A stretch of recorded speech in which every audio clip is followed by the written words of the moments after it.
The flu season is upon us. Which type will we worry about this year? And what kind of shots will we be told to take? Remember the swine flu scare of 1976? That was the year the U.S. government told us all that swine flu could turn out to be a killer that could spread across the nation. And Washington decided that every man, woman, and child in the nation should get a shot to prevent a nationwide outbreak, a pandemic. Well, 46 million of us obediently took the shot. And now 4,000 Americans are claiming damages from Uncle Sam amounting to $3.5 billion because of what happened when they took that shot. By far the greatest number of the claims, 2/3 of them, are for neurological damage or even death, allegedly triggered by the flu shot. We pick up the story back in 1976 when the threat posed by the swine flu virus seemed very real indeed. This virus was the cause of a pandemic in 1918 and 1919 that resulted in over 500,000 deaths in the United States, as well as 20 million deaths around the world. See how easy it is to Thus, the U.S. government's publicity machine was cranked into action to urge all America to protect itself against the swine flu menace. Influenza is serious business. During major flu epidemics, millions of people are sick and thousands die. Well, this year you can get protection. The vaccines are safe, easy to take, and they can protect you against flu. So roll up your sleeve. Protect yourself. One of those who did roll up her sleeve was Judy Roberts. She was perfectly healthy, an active woman, when in November of 1976, she took her shot. 2 weeks later, she says, she began to feel a numbness starting up her legs. I joked about it at that time. I said I'll be numb to the knees by Friday if this keeps up. By the following week, I was totally paralyzed. So completely paralyzed, in fact, that they had to operate on her to enable her to breathe. And for 6 months, Judy Roberts was a quadriplegic. The diagnosis? A neurological disorder called Guillain-Barré syndrome, GBS for short. These neurological diseases are little understood. They affect people in different ways. As you can see in these home movies taken by a friend, Judy Roberts' paralysis confined her mostly to a wheelchair for over a year. But this disease can even kill. Indeed, there are 300 claims now pending from the families of GBS victims who died, allegedly as a result of the swine flu shot. In other GBS victims, the crippling effects diminish and all but disappear. But for Judy Roberts, progress back to good health has been painful and partial. Now, I noticed that your smile, Judy, is a little bit constricted. Yes, it is. Is it different from what it used to be? Very different. I have a greatly decreased mobility in my lips. And I can't drink through a straw on the right-hand side. I can't blow out birthday candles. I don't whistle anymore, for which my husband is grateful. It may be a little difficult for you to answer this question, but have you recovered as much as you are going to recover? Yes, this is it. So you will now have a legacy of braces on your legs for the rest of your life? Yes, the weakness in my hands will stay, and the leg braces will stay. So Judy Roberts and her husband have filed a claim against the U.S. government. They're asking $12 million, though they don't expect to get nearly that much. Judy, why did you take the flu shot? I'd never taken any other flu shots, but I felt like this was going to be a major epidemic. And the only way to prevent a major epidemic of a really deadly variety of flu was for everybody to be immunized. Where did this so-called deadly variety of flu, where did it first hit back in 1976? It began right here at Fort Dix in New Jersey in January of that year when a number of recruits began to complain of respiratory ailments, something like the common cold. An Army doctor here sent samples of their throat cultures to the New Jersey Public Health Lab to find out just what kind of bug was going around here. One of those samples was from a Private David Lewis who had left his sickbed to go on a forced march. Private Lewis had collapsed on that march, and his sergeant had revived him by mouth-to-mouth resuscitation. But the sergeant showed no signs of illness. A few days later, Private Lewis died. If this disease is so potentially fatal that it's going to kill a young, healthy man, a middle-aged school teacher doesn't have a prayer. The New Jersey lab identified most of those soldiers' throat cultures as the normal kind of flu virus going around that year, but they could not make out what kind of virus was in the culture from the dead soldier and from 4 others who were sick. So they sent those cultures to the Federal Center for Disease Control in Atlanta, Georgia for further study. A few days later, they got the verdict: swine flu. But that much publicized outbreak of swine flu at Fort Dix involved only Private Lewis, who died, and those 4 other soldiers who recovered completely without the swine flu shot. If I had known at that time that the boy had been in a sick bed, got up, went out on a forced march, and then collapsed and died, I would never have taken the shot. The rationale for our recommendation was not on the basis of the death of a single individual, but it was on the basis that when we do see a change in the characteristics of the influenza virus, it is a massive public health problem in this country. Dr. David Senser, then head of the CDC, the Center for Disease Control in Atlanta, is now in private industry. He devised the swine flu program, and he pushed it. You began to give flu shots to the American people in October of 76. October 1st. By that time, how many cases of swine flu around the world had been reported? There had been several reported, but none confirmed. There had been cases in Australia that were reported by the press, by the news media. There were cases in... None confirmed.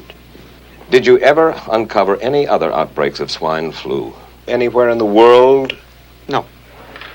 Now, nearly everyone was to receive the shot in a public health facility where a doctor might not be present.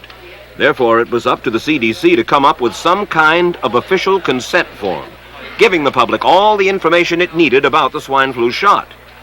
This form stated that the swine flu vaccine had been tested. What it didn't say was that after those tests were completed, the scientists developed another vaccine, and that was the one given to most of the 46 million who took the shot. That vaccine was called X53A. Was X53A ever field tested? I can't say. I would have to... It wasn't. I don't know. Well, I would think that you're in charge of the program. I would have to check the records. I haven't looked at this in some time. The information form, the consent form, was also supposed to warn people about any risks of serious complications following the shot. But did it? No, I had never heard of any reactions other than a sore arm, fever, this sort of thing. Judy Roberts' husband, Gene, also took the shot. Yes, I looked at that document. I signed it. Nothing on there said I was going to have a heart attack or I'd get Guillain-Barré, which I never heard of. What if people from the government, from the Center for Disease Control, what if they had indeed known about it? What would be your feeling? They should have told us. Did anyone ever come to you and say, you know something, fellas? There's the possibility of neurological damage if you get into a mass immunization program? No. No one ever did? No. Do you know Michael Hatwick? Yes. Mm-hmm. Dr. Michael Hatwick directed the surveillance team for the swine flu program at the CDC. His job was to find out what possible complications could arise from taking the shot and to report his findings to those in charge. Did you know ahead of time, Dr. Hatwick, that there had been case reports of neurological disorders, neurological illness, apparently associated with the injection of influenza vaccine? Absolutely. You did? Yes. How'd you know that? By review of the literature.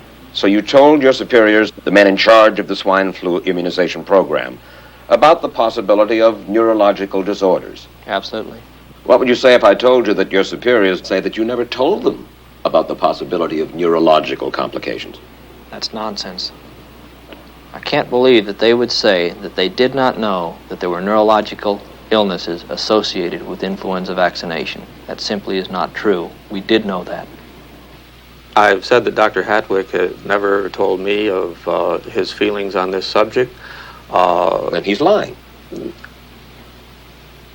I guess you would have to make that assumption. Then why does this report from your own agency, dated July 1976, list neurological complications as a possibility? I think the consensus of the scientific community was that the evidence relating neurologic disorders to influenza immunization was such that they did not feel that this association was a real one. You didn't feel it was necessary to tell the American people that information? I think that over the years we have tried to inform the American people as fully as possible. As part of informing Americans about the swine flu threat, Dr. Sensor's CDC also helped create the advertising to get the public to take the shot. Let me read to you from one of your own agency's memos planning the campaign to urge Americans to take the shot. The swine flu vaccine has been taken by many important persons, he wrote. Example, President Ford, Henry Kissinger, Elton John, Muhammad Ali, Mary Tyler Moore, Rudolph Nureyev, Walter Cronkite, Ralph Nader, Edward Kennedy, etc., etc. True?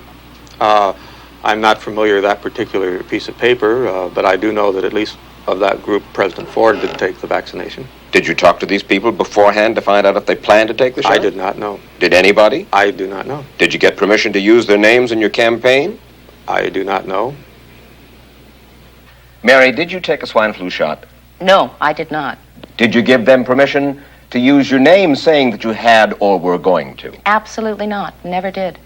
Did you ask your own doctor about taking the swine flu shot? Yes, and at the time he thought it might be a good idea.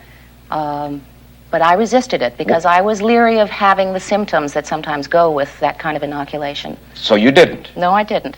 Have you spoken to your doctor since? Yes. And? He's delighted that I didn't take that shot. You're in charge. Somebody's in charge.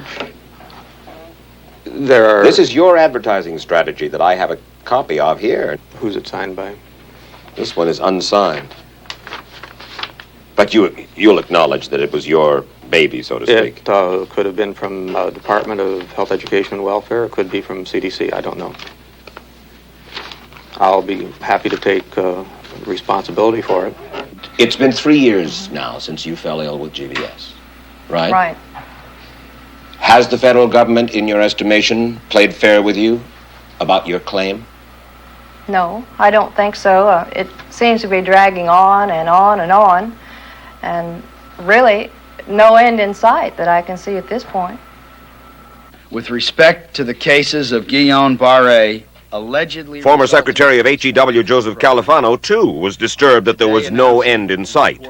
So a year and a half ago, he promised that Uncle Sam would cut the bureaucratic red tape for victims suffering from GBS and would pay up quickly. We shouldn't hold them to an impossible or too difficult standard of proving that they were hurt. Even if we pay a few people a few $1,000s that might not have deserved it, I think justice requires that we promptly pay those people who do deserve it. Who's making the decision to be so hard-nosed about settling?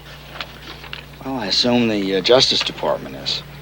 Griffin Bell before he left? Well, the Justice Department agreed to the statement I made. It was cleared word for word with the lawyers in the Justice Department by my HEW lawyers. And that statement said, in effect...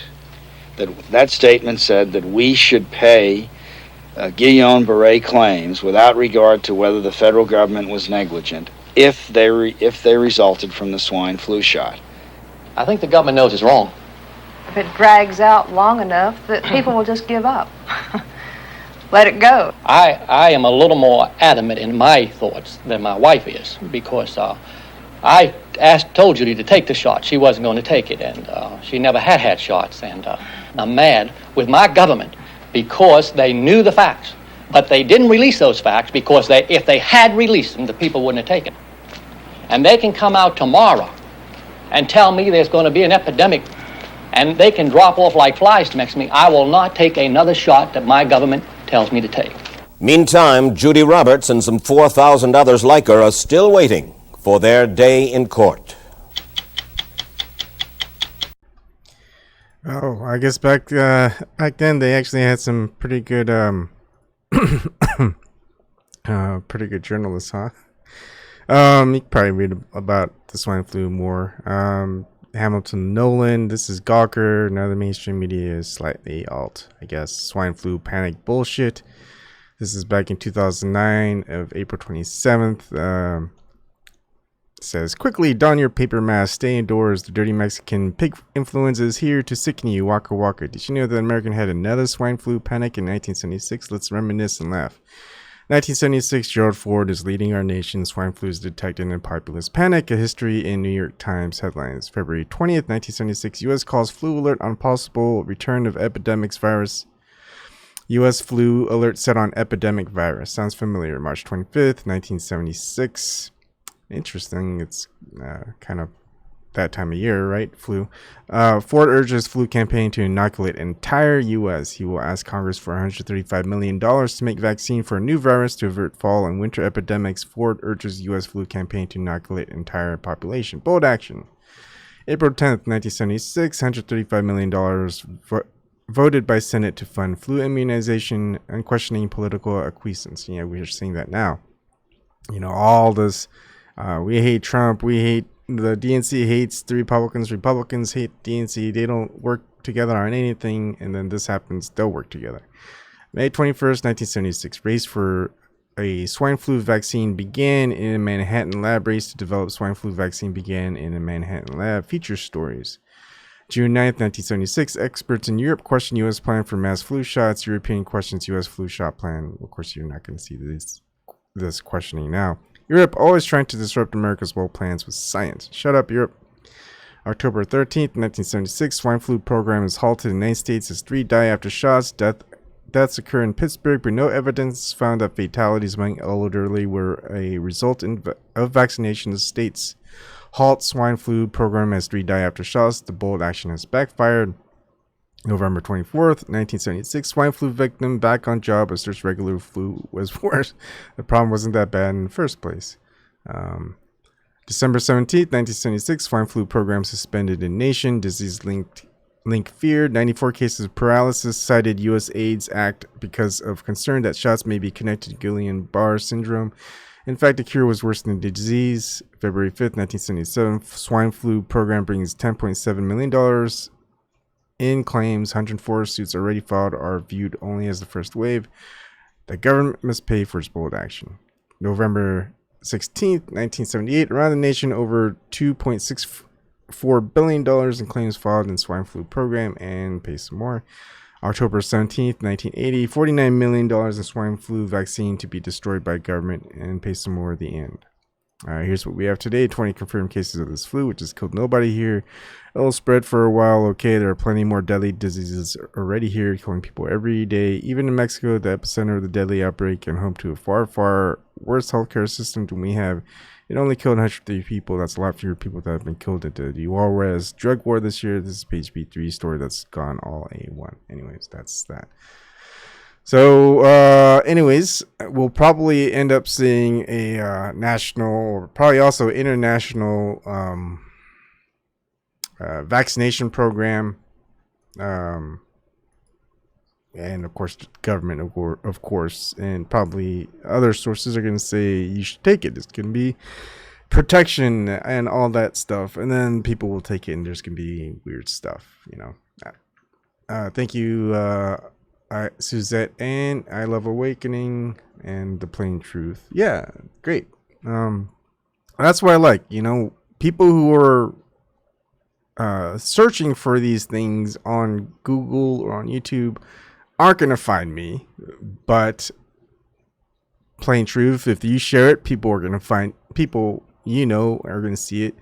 They're going to share it, you know, so it's just it's really up to everybody to share information that's pertinent that you may not have heard of, you may not have seen, or you may have gone through it and you know, you don't have the tech savviness to share it or anything like that. And that's kind of why I do allow people on at any time, and I'm gonna allow people to come on in now if you want.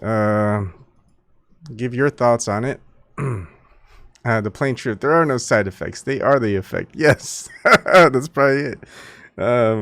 There's probably a reason they want people to take the vaccine. And the person, you know, Dr. David J. Sensor, the guy who was the director of the CDC at that time, yeah, kind of just the way that he reacted to all the questions to the reporter, it just, you know what, I doubt anything happened to that guy either. He probably lived a long, full life, and I think he did. I think on the Wikipedia, it said he lived to like 83 or 86 and he died of pneumonia or something like that. So, nothing happened to him. He didn't go to prison. A lot of people, it was just on his decision, and he didn't know. That Dr. Hartwig or something like that, Hatwig, said there's problems with the vaccine. It's like, well, it didn't make it to the top, or if it did make it to the top lied and said, who cares? We're just gonna release it anyway. So, people will warn you. I think even people in the medical industry will warn people. Doctors are probably even going to be hesitant. Who knows? I think most reasonable people are going to say, I don't really see people getting killed by this COVID-19 coronavirus, like they say in the papers. I would say just wait on the vaccine if there is one. Just kind of like the doctor said for that actress and stuff like that. Anyways, that was it. That's all I wanted to show y'all. You guys can probably do more research on your own for the swine flu virus back in 1976. It even references I think the Spanish influenza back in 1918, 1919, which you can also look at as well, which they did shut down a lot of facilities and things like that. So again, Samuel Clemens, also known as Mark Twain, history doesn't repeat itself, but it often rhymes. Anyways, thank you for listening and joining in, and I'll see y'all another time.